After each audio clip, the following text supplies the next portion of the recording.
There's something I want to share with you that might shift how you see what's happening in your experience right now. I was speaking with someone recently who told me he's been living in a state of high alert for 20 years. 20 years of his nervous system convinced that the next moment might bring danger. One challenging experience after another, each one seeming to confirm what his body already believed, that this reality is fundamentally unsafe.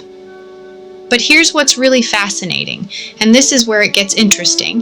He's been living in a dream within a dream, completely unaware that what he's experiencing as reality is actually his own consciousness, creating an experience based on old programming. Most of us are walking around in a kind of trance. We think we're responding to what's out there, to the circumstances, the people, the situations. But what we're actually responding to is our own inner state projected outward. We're living in our own movie, reacting to shadows on the cave wall, believing they're real.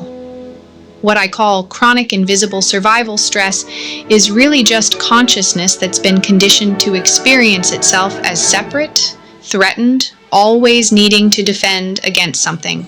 Your nervous system isn't responding to what's actually happening. It's responding to old stories, old wounds, old beliefs about what it means to be alive in a body. The beautiful thing is, once you start to see this, everything changes. Not because your external circumstances necessarily change, but because you begin to recognize that you are not at the mercy of your perceived reality. You are the one perceiving it.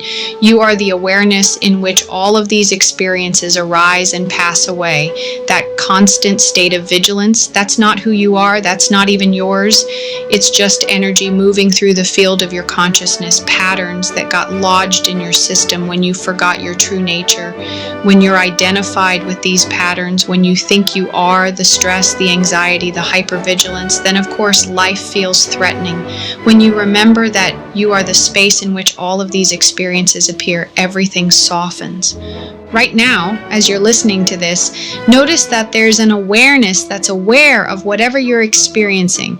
There's a you that's watching your thoughts, feeling your feelings, sensing your body. That awareness, that's not stressed. That awareness is inherently peaceful, inherently safe, inherently whole.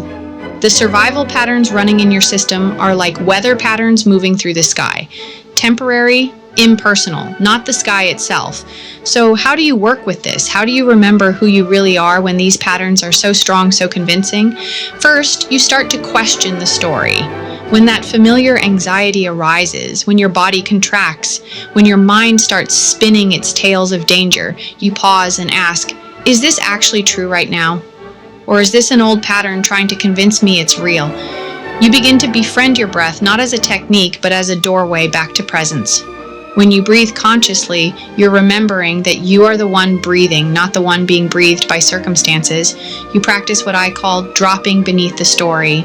All the drama your mind creates about what happened, what might happen, what should happen, that's all story.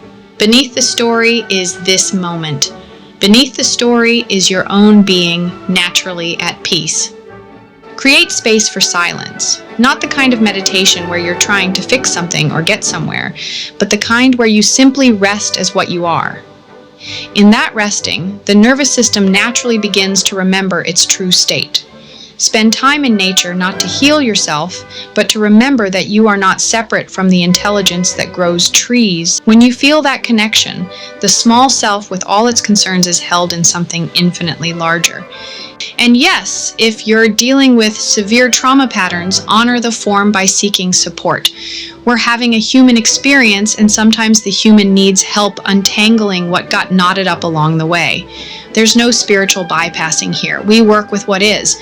But understand this, healing happens not because you fix what's broken, but because you remember what was never broken. The stress patterns may soften, but not because you fought them or figured them out. They soften because you stopped feeding them with your identification. You are not your trauma. You are not your anxiety. You are not your history or your patterns or your story about why life is hard. You are the aware presence in which all of these experiences arise. And that awareness has never been touched by any of it. The person I mentioned earlier, he's beginning to taste this truth. After 20 years of believing he was at the mercy of an unsafe reality, he's starting to recognize that he is the reality.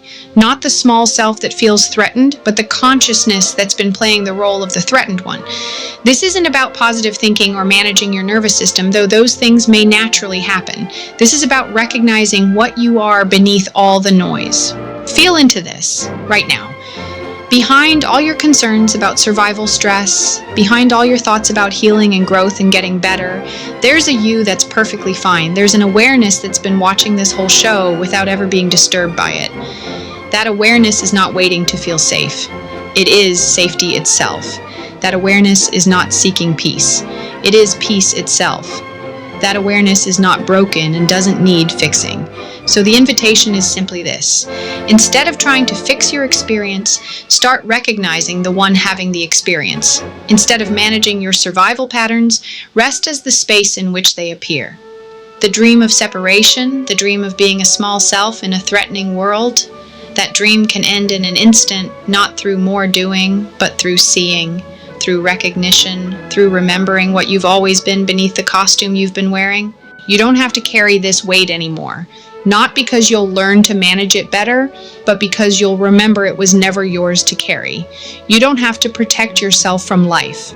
You are life, expressing itself as the unique pattern of consciousness that appears to be you. Rest in that. Let everything else be as it is, and watch how naturally, effortlessly, the system begins to align with this deeper truth. The awakening from the dream of survival doesn't require years of work. It requires this moment of recognition. You are already that which you seek. You are already home. You have always been safe. Take a moment to feel into that truth now.